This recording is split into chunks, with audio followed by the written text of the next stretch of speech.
Hello friends, we're going to do a Ohm's Law lesson. Now, I know when you're out in the field, which most of these videos that I put out are out in the field somewhere, but the reality is that no matter where you are, Ohm's Law is actually going to be fundamental to basically the whole idea of the theory behind electricity.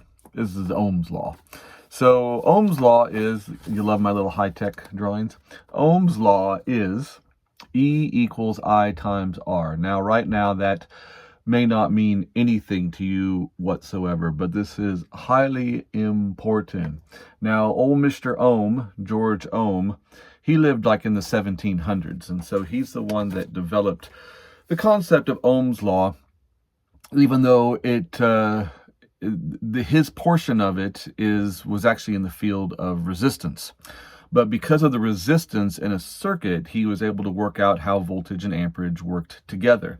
So Ohm's law is E equals I times R. And let's break that down into its constituent parts.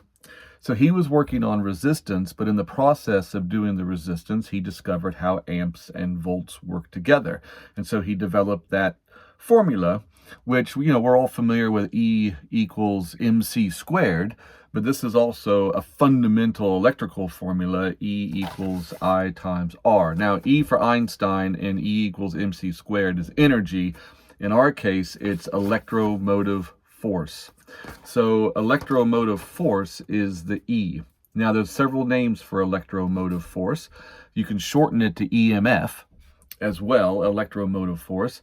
But you also have potential is a very common phrase that's used, and pressure, if you consider electricity in the same way that you consider water.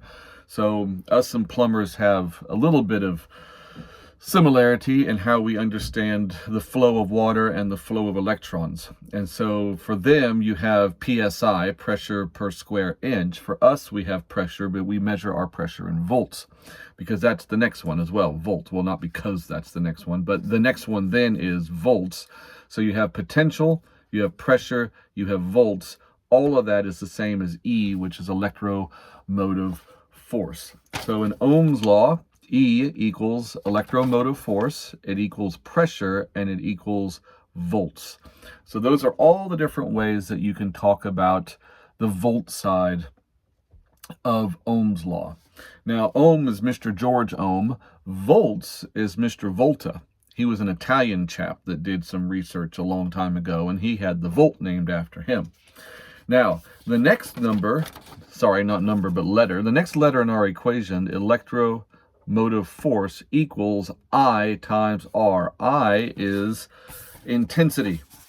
So intensity is also referred to as current, which is a very common way for us to talk about flow, current flow of electrons, and then amps.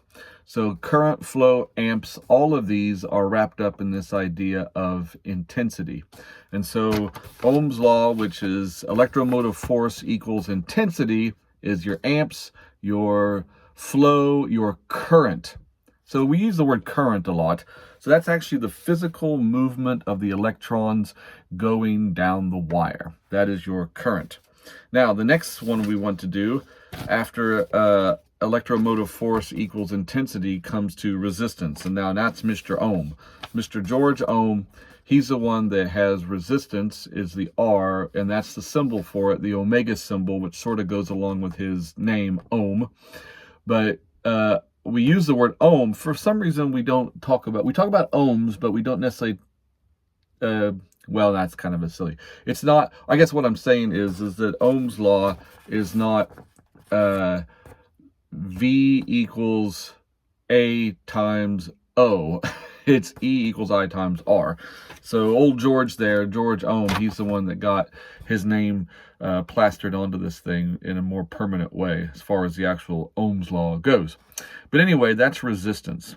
So resistance is your enemy in one sense when it comes to electrical flow. So volts is your pressure pushing the electrons in order to flow down the wire. Okay, so voltage is your pressure pushing your electrons to flow down the wire. The enemy in this whole thing is resistance, because resistance is a pushback. Now, nearly everything in a circuit is going to have resistance. The wire itself has built-in resistance, and if you go to the code book and look at the chart, I think it's chart 8 and 9 or something like that. I had it here in this, a note of it here in this book.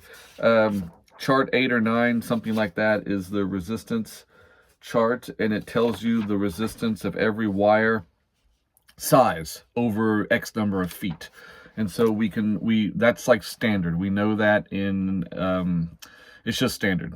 Every ohm meter is going to read the same resistance in a wire of a particular size, stranded or solid or aluminum or copper. It doesn't matter. Those are all known numbers.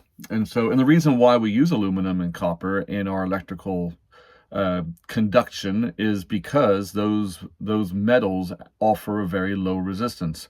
There's also gold. Gold is very commonly used. I've been reading a book called Innovators, and Innovators is about the people who developed the first computers, the first calculating machines, the internet, the personal computer, and things like that. And some of the very first microprocessor, or the very first transistors, some of these things were actually made using gold wire, because it's a very, very good conductor of electricity and has a low resistance to it. And so resistance is what actually, it's your enemy, but it's also your friend, because it's the resistance that is put into the wire that makes a light bulb light up.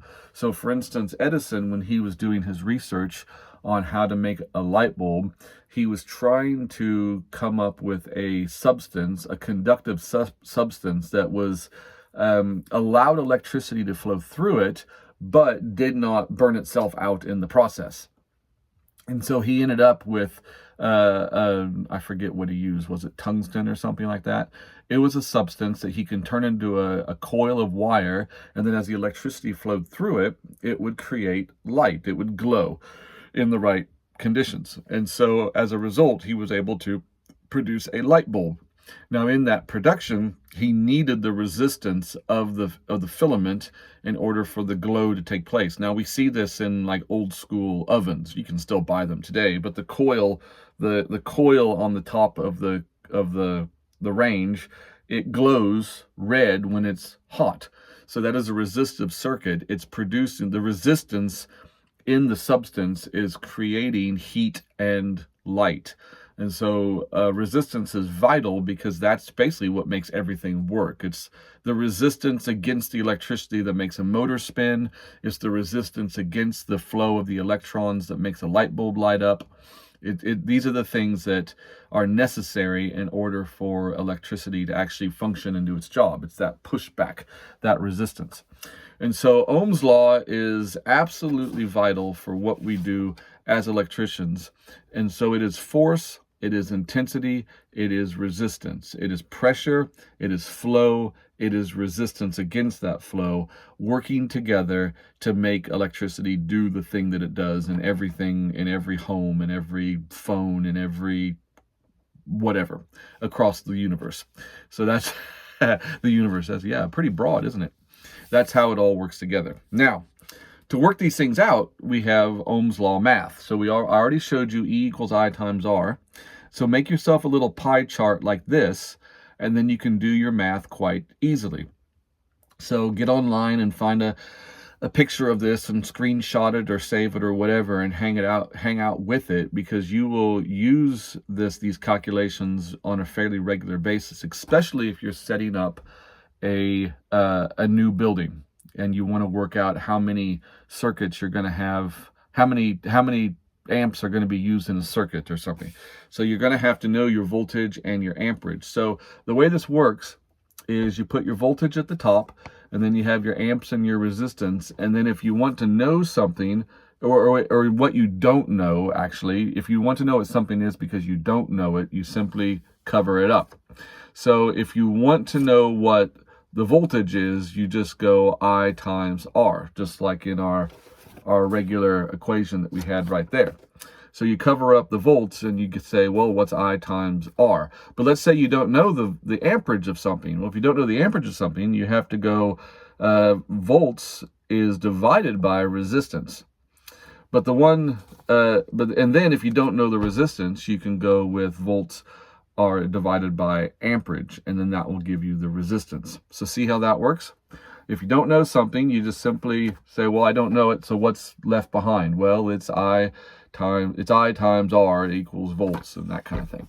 So this is a very simple and straightforward, quick way of understanding how and using the Ohm's law equations. Now, one more thing I need to point out is the relationship between Ohm's law, voltage and amperage, and their relationship with each other. Now, current, the flow, will actually increase in proportion to the increase if the resistance stays the same. So if the voltage decreases and the resistance remains the same, the current will decrease in proportion to the voltage change. Sorry, let me read that again. That was kind of convoluted. Current will increase in direct proportion to the voltage increased if the resistance remains the same. So if you've got a steady 10 ohms of resistance, and you're going up from 120 volts to 240 volts, then you do the math, and your current will go from 12 amps to 24 amps as your voltage goes up. So it's a proportional relationship that way. So if your resistance stays the same, let's say 10 ohms of resistance, then as you increase voltage from 120 volts to 240 volts, you'll go from your 12 amps to your 24 amps, and it goes up like that in proportion. Now, you have the opposite being true if your voltage, if it goes in a different direction. So let me read this.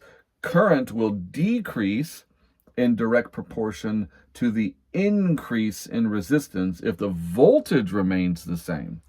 So let's say your voltage remains the same at 120 volts, but you are increasing resistance as the flow of electrons happens. So you go from, say, 10 ohms to 20 ohms to 30 ohms with a consistent 120 volts across the line. That means that your amperage will drop. So as you go up, as you start with 10 ohms, you're going to have 12 amps. But if you raise the resistance to 20 ohms, you're going to have 6 amps. And if you raise the resistance to 30 ohms, you're going to drop down to 4 amps. So maybe think about this in relation to a dimmer switch. So a dimmer switch is getting 120 volts of potential, 120 volts of pressure. But you can slide the dimmer switch up and down. And as you slide it up and down, you are raising or lowering or raising your resistance. And so that then causes it to drop. The flow then drops, and so the lights drop as well. So think about it in that sense. If you have full brightness, you're allowing, it's the minimum amount of resistance going through the circuit, so the lights are on the brightest. As you slide the dimmer down, you're increasing resistance, which is slowing down your amperage, which is causing your lights to dim. Maybe think about it like that. Now, that's probably an oversimplification, and it may not necessarily be how a dimmer switch works either. So don't go around telling people, oh, a dimmer switch works by raising and lowering resistance. It may be changing the voltage as well. And so I haven't cracked into dimmer switches in any grand detail to find out exactly how they work, but that would make a good video coming up. So maybe watch this space and see if that's exactly what happens down the road. I like breaking things down like that to see how they work. So anyway, having said all that, that's Ohm's law. So Ohm's law is vitally important for what we do. It is electromotive force equals intensity, or amps, times resistance, or the pushback in the wire. So now that we have all that covered, you can go forth with new knowledge of a deeper understanding of electricity, way more than the average light switch flipper has in their home, okay? So that's our goal, is to get you educated in the practical world of electrical system installation and troubleshooting.